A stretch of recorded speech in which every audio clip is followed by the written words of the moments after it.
Okay, welcome back, Cal, and our listeners. This is Methodical Millions, episode 5. You may notice a difference in my voice. We've previously recorded with our cell phones. I've now got a mic, so I'm on a MV51 Shure mic for the audio files out there. We'll see how it goes. So, Cal, we talked about personal finance, and the goal was to cover sustainability and how does someone handle the idea of investing if they don't have enough to begin with. Now, let's say someone's sustainable. I wanted to ask a question. What would someone do if they're sustainable? How do they start to decide where to spend their dollars from there? Well, it really comes down to personal preference. Again, there's no one right method, in my opinion, that you should do or should not do with your money. After all, it's your money. But what I believe that you should do is put it to work. Like you mentioned, investing is helping the future, helping the world in whichever way possible, right? If you inject money into the economy will grow, and from there, everyone can benefit from it. So I'm not one to recommend necessarily where to put your money, but I would believe that one should look into it, right? Again, it could be towards their interest in hobbies, right? Besides putting it into a savings account or a mutual fund or managing it personally, you can put it towards some equipment. Let's say you're into photography. You can buy some equipment and start exploring that. And during your free time, you can take photographs and try to develop that into something bigger if that's what you really like. If you want to put into real estate, you can do that. If you want to put it into a business with a partner, you can do that, or into yourself. Yeah. Well, that brings up a good question. So it sounds like you want to get things that are valuable. They could add value to your life. You can be a bit selfish. Doesn't always have to be altruistic, but what about the price of something? So how do you discern between something that's valuable and how expensive it is? With consumerism, there's a lot of attachment. People sometimes associate a higher price with better quality or better status or bragging rights for the majority of people. The way I look at it is when it comes time to spend your money on a product that you might need or that you feel that you want, the best way to look at it is, does it deliver what I need? And obviously, does it do what I need it to do, right? Yeah. So how I think of that sometimes, I'll take the flip side of the coin. For years, I've been buying and selling. I'll use cell phones as an example on Kijiji and trying to get the newest phone for maybe half price or something like that. You had mentioned that, buying the deal. And having a technology background, what I noticed was you mentioned this in the previous episode too, things will depreciate. So what I always say about technology often is something you buy will be worth the most at this point in time. And maybe in 6 months, there's a big sale at Walmart or Best Buy and it's not worth that much anymore. So as an exercise for our listeners, what I'd recommend is go through your belongings, things you don't really use, and try and put a value to it where you would maybe consider selling it. And I know given the situation, it's not something you can throw on Kijiji now, but I'm talking for hopefully as soon as we get a little bit back to normal and see what happens. So a way to start to generate cash if you don't have a side hustle in mind, maybe you find you're just not in that headspace of where you thought of a good idea. Start to try and sell things. There's Kijiji, there's Let Go, and it's a really good lesson in the price and value of people willing to pay for something. So the famous line of what's a painting worth? And the line people say is as much as someone is willing to pay for it, right? So it could be an old pair of shoes, it could be an old cell phone, an old printer. You could list it for $25 or $250. But if no one really wants that printer or there's other printers they can get new for $50, you quickly learn the market value of something. And to me, that's how I kind of go through my things. In a perfect world, I like to think I try and be minimalist where I only get the essentials. In practice, it's not really done perfectly, but what I'll do is if I know I don't need something, I list it. I try and recoup some money. It's a good way to get some income and it's kind of liberating because your things don't control you and you see that money coming in is always a good sign. So I like to think, is my time going to make me money? Which could be selling some old things, as simple as that. Or if I'm going to buy something like this mic for the podcast, the value there is going to be quite high. So it's measured as a function of utility. How often am I going to use it? And my utility scale, I always joke on one end is, well, the most useful in my opinion is the smartphone, the quintessential $1,000 smartphone. Again, you can buy one for 200 or 1500. The point is, in that range, you get something that can change your life. If you use it all the time, you can consume, you can create all sorts of cool stuff. And on the other side of the scale, I always joke about the 90s home gym, the one that someone spent a crazy amount of money, let's say $5,000. It goes under the bed in the basement, never to be used again. So price versus utility, I think, comes into play when I make decisions like that. Very, very important for me. So how much use am I going to get out of it? And you know what? Sometimes I think people, me included, get into the mode of buying things and not really thinking. And you don't want to change yourself overnight, almost like a diet. It'll never work. But just start to pay attention. Where am I spending? Where's my money going? So as a part two to that exercise of tracking your spending, maybe look at the physical stuff you're buying. Okay, did I spend money? If it was on a bunch of coffee, that will be a personal choice to maybe cut back on. But if you buy physical goods, you're a big shopper, maybe Amazon buyer, think about how much do you actually need that stuff. And maybe you didn't need to spend as much, or there's a better alternative, all sorts of stuff like that that I would consider.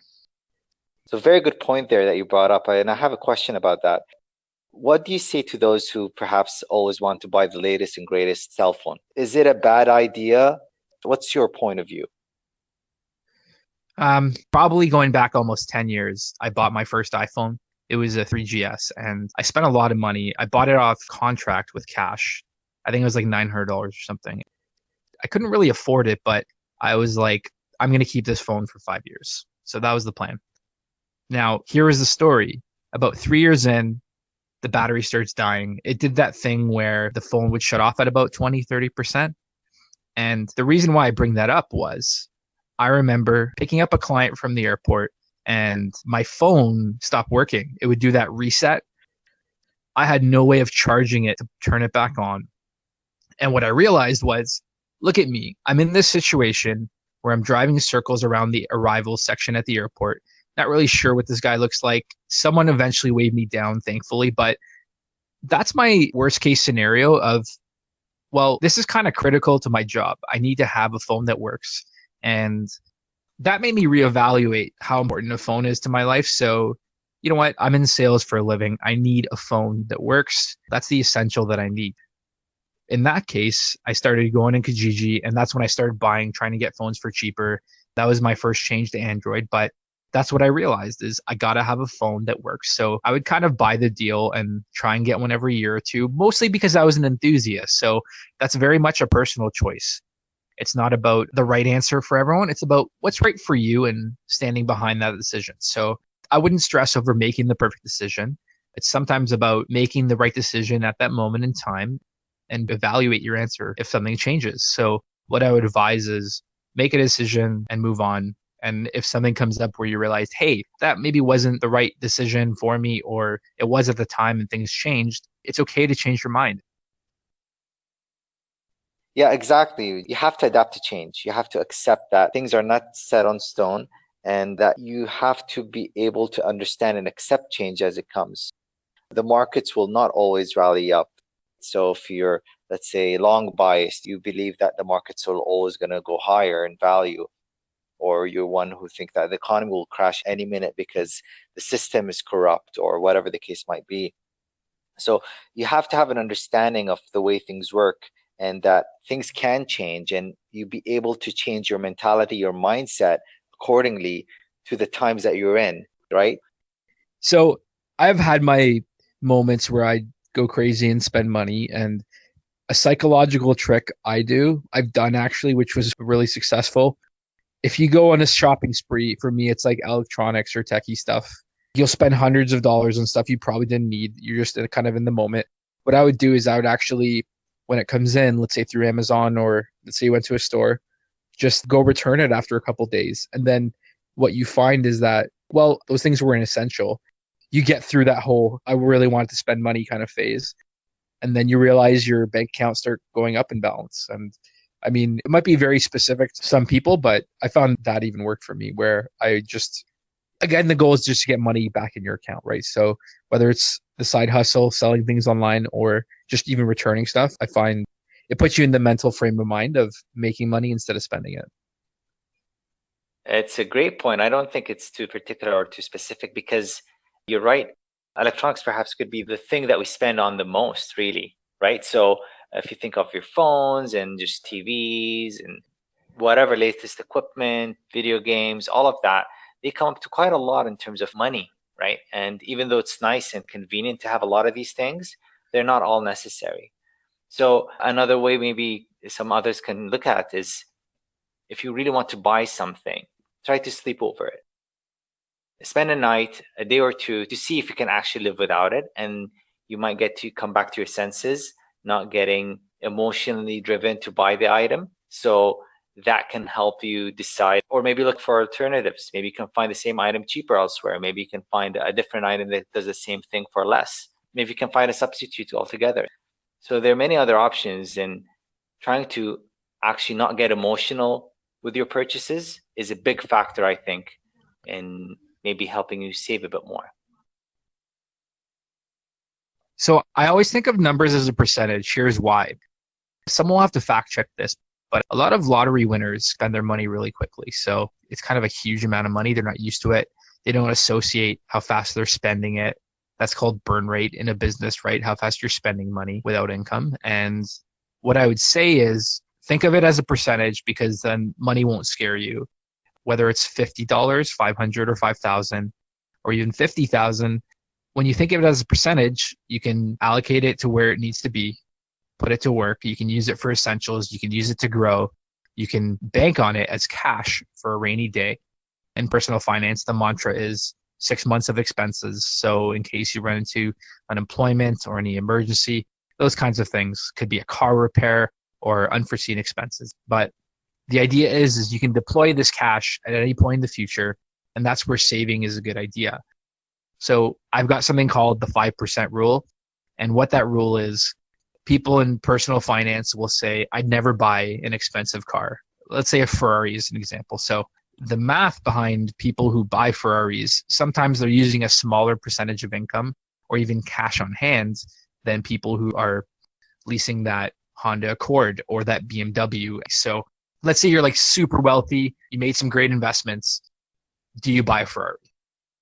And how I'd answer that is it's my 5% rule. So you take 5% of your money. So let's say you've got $2 million in the bank, okay? 5% is $100,000. So you can go buy that Porsche, you can go buy that expensive BMW or Mercedes. And to most, it would be a foolish decision. But to you, you're only spending 5% of your money. So you're way on track.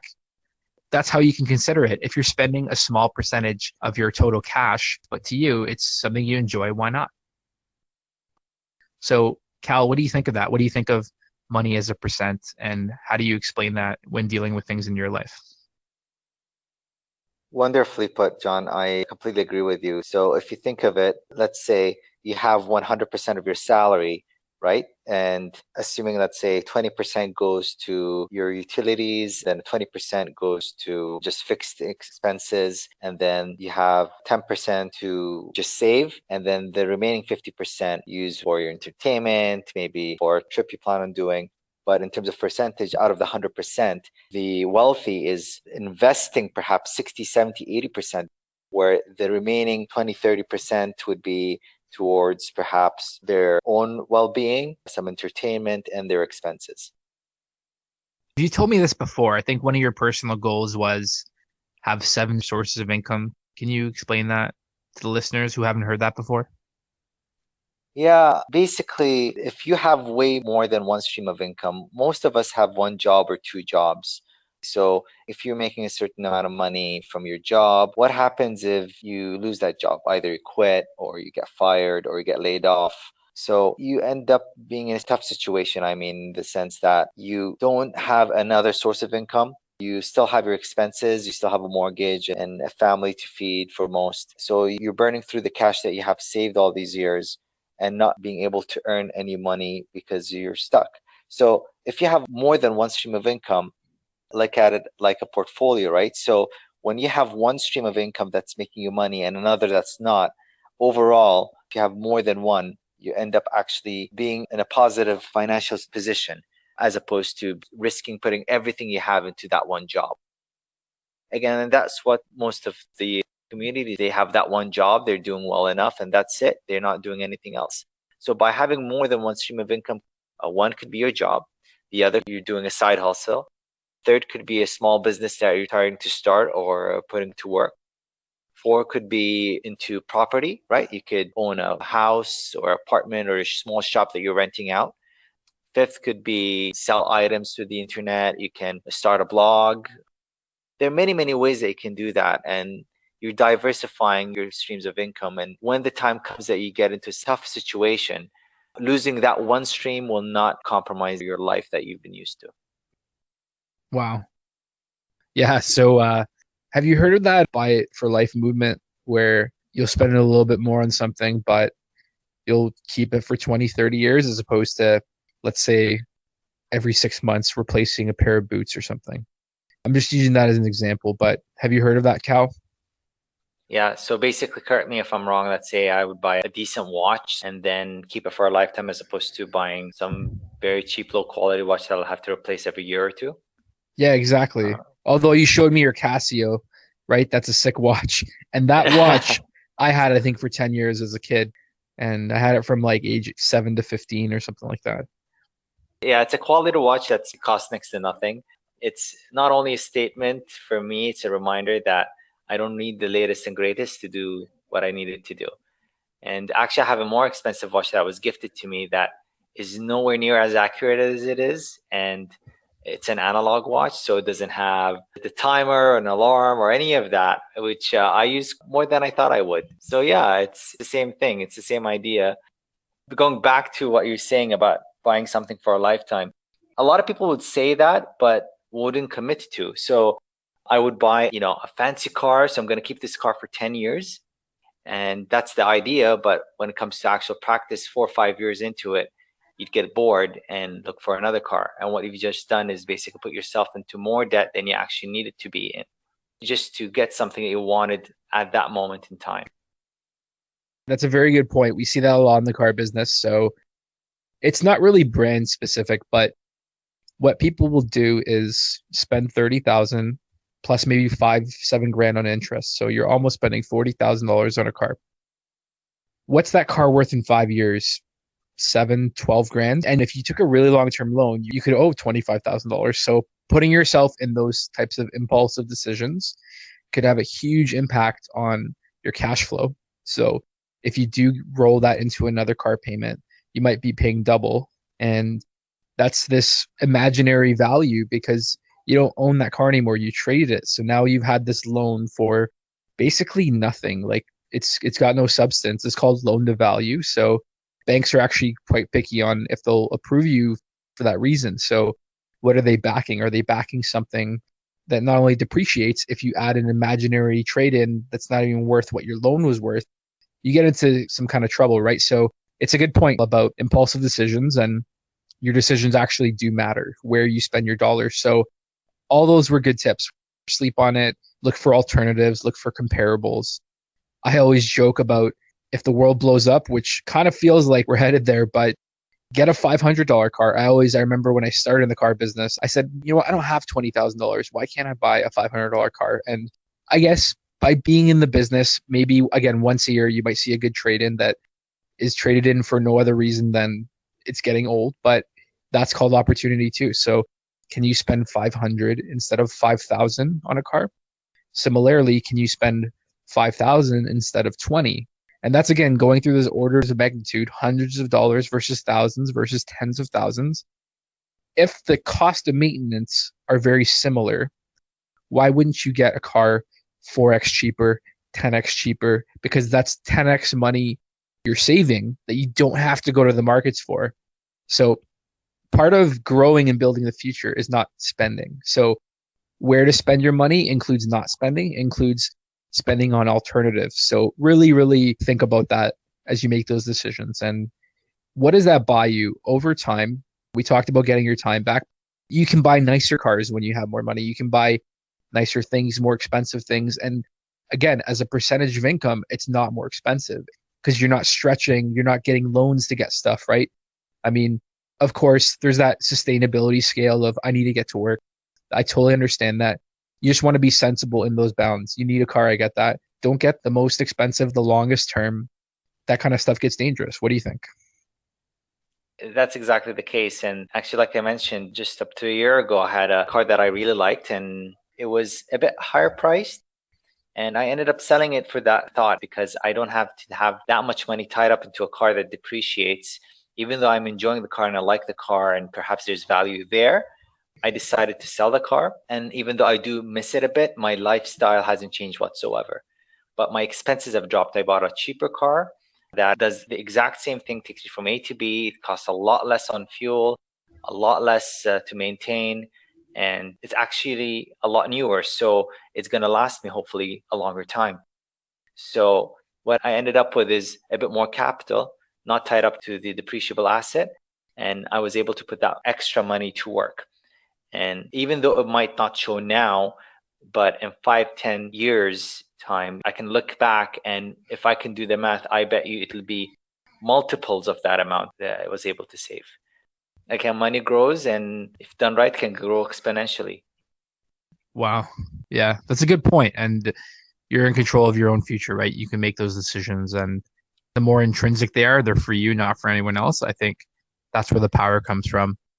So we're talking a lot about percentages and multiples. Can you explain to our listeners a bit about what compounding means? Why would you want your money to grow in the first place? And by maybe taking a cheaper alternative, how would your money grow by compounding? Yeah, so let's assume that person was able to save a few $100s here and there every month, and you ended up coming up with $1,000.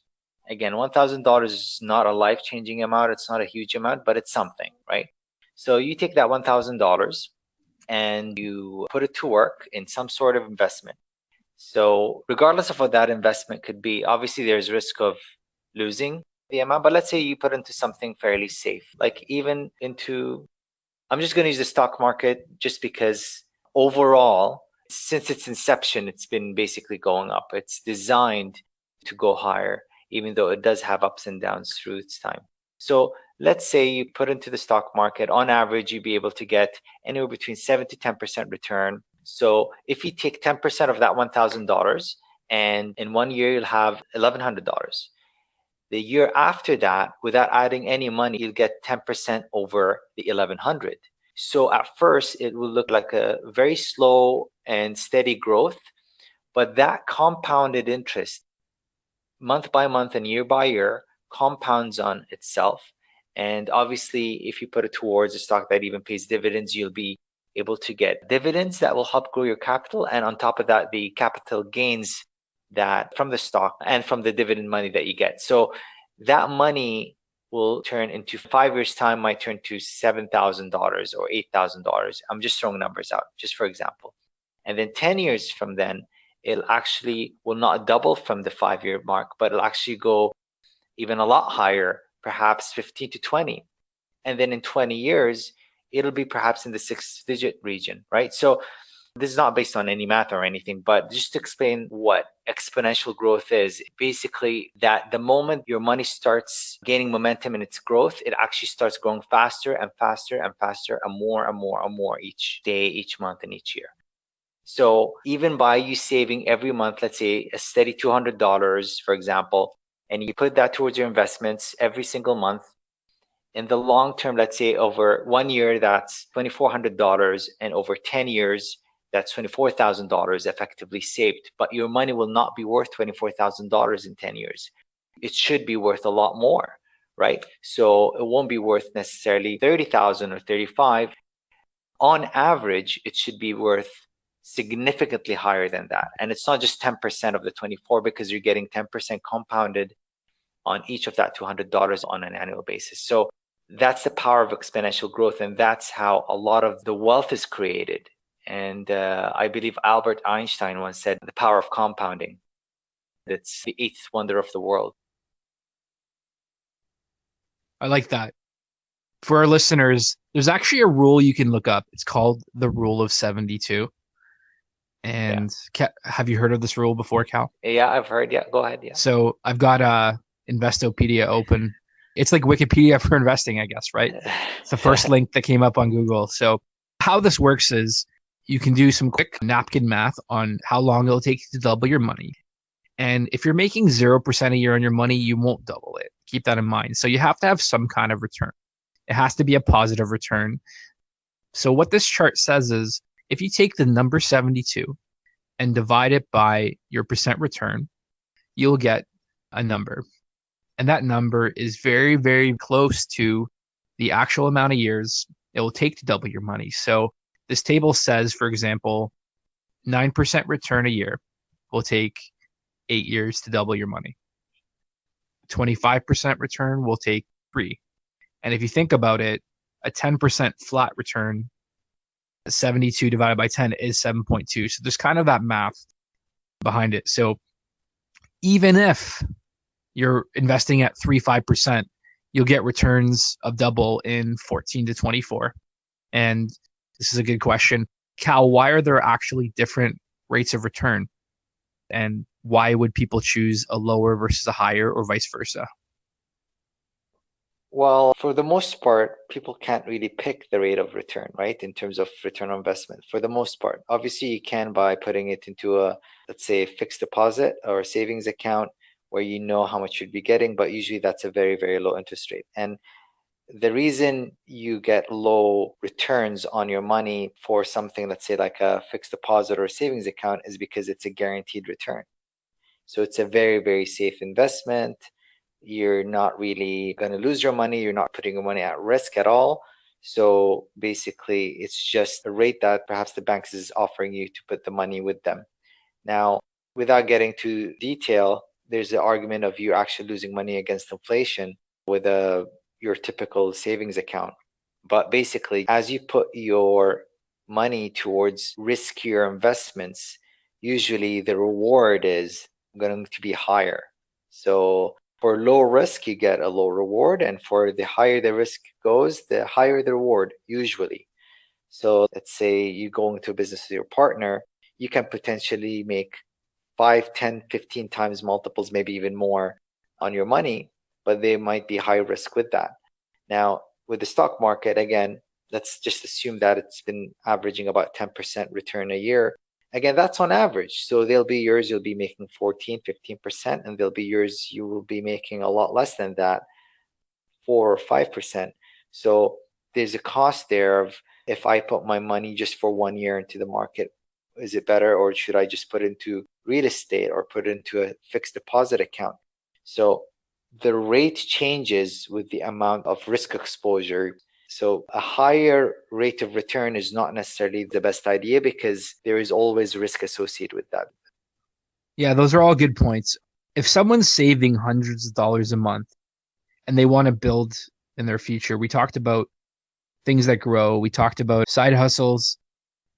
Investing specifically, what's the conventional wisdom, depending on your risk appetite, for investing those hundreds of dollars? Should you get a portfolio? Should you save for a down payment on a rental property? Is there any kind of wisdom or math behind that? And does that change if you start saving thousands a month? For example, somebody who has better cash flows or is in a better financial situation? I personally don't think there's a right or wrong answer for that. And that's the beauty of it. That's why it's so fascinating to me, is because we all have so many options. And again, there's no right answer for it. So if you're a person who would be able to save a few $100s each month or every few months, again, then perhaps you'd be a bit more cautious with your funds because your goal at the end of the day is to make it grow, right? So maybe some people might have a high risk appetite. They would say, you know what, it's a few $100s. If I lose it, it's not the end of the world. I'm going to go and risk it and put it something maybe with more risk with the potential of it maybe going 5 to 10 times bigger, right? Others will be, no, I worked so hard for this. It took me months to save up this much. So what I'll do is I'll put it into something fairly safe. So again, some people do it through mutual funds or through certain stocks even though stocks are risky, you can put towards very solid companies, a blue chip company or a dividend aristocrat, meaning a company that's been paying dividends for the past 25 years or more. So those are fairly safe, but that means also they don't fluctuate as much. So it could be a good way to do that. And there are many other ways as well. You could have tens of thousands saved up in a month or a few months and you'd still have the same risk appetite. And you can take the same argument. You might be able to think, oh, you know what? I put it in somewhere risky. If I lose it, no big deal. It'd take me another few months to come up with the same amount. Or you'd say, no, that's a big chunk of cash and I wouldn't want to risk it. So let me be wise and put it somewhere safe. The larger your capital grows, it's not a bad idea to diversify, but this is a personal opinion here. I wouldn't suggest maybe diversifying when you have something very small. I think it's best to focus on one thing or a couple of things at most and let it grow before diversifying. But if you're a person who has lots of funds on hand, then it's not a bad idea. Very good. And if I had to summarize, I would say buy things that help you grow. So, do they make you money, whether it's investments or helping you with your job? Do they appreciate? Could be gold, it could be assets. And try not to buy things that depreciate or things that have a low resale. So, what is the market value of something? If you buy things that depreciate, there's no market for resale. You kind of spent $200 on something, you'll never get that money back. Over time, that's probably not a good decision if you're not getting use out of it. So, think of it that way. And if you do buy things that depreciate, make it a small percentage of your cash, right? That's a way to think of money. So, how do you make spending decisions once you're sustainable? Those are some good tips. That brings me to a good introduction. Cal and I want to start an open competition. So, it's going to be called the $100 challenge. And what our goals are with this are to both take $100, let's say the first of every month, and we're going to go invest it in somewhere. We both decided that's a reasonable amount to kind of experiment with and see what we can do.